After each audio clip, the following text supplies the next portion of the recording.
आज हम आपके लिए बनाएंगे बर्गर। ये 2 दिन से बन रखा हुआ था और कबाब है और ये अंडा है।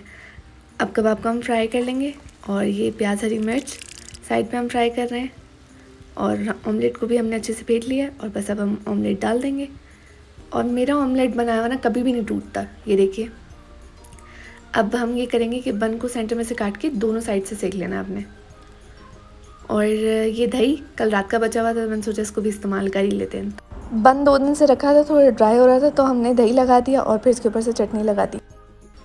हरी चटनी भी बची हुई रखी थी और रेड चटनी भी थोड़ी सी बची हुई रखी थी तो रेड चटनी भी लगा दी। और इसके बाद हमने इसके ऊपर कबाब रखा और हल्की सी चटनी लगाई और फिर उसके बाद हमने डाला भाई खीरा और टमाटर। उसके बगैर तो आपको पता ही है टेस्ट नहीं आता, लेकिन वैसे भी बर्गर का टेस्ट ना बहुत ही अच्छा था। खैर आगे मैं आपको बताती हूँ। उसके बाद आप इसके ऊपर अंडा रख दें साइड से, अगर आपने कट करना है तो कट कर लें, वरना फिर ऐसे ही रहने दें। अब आप सेंटर में से इसको कट करें और ये देखिए क्या ज़बरदस्त बर्गर तैयार हुआ है।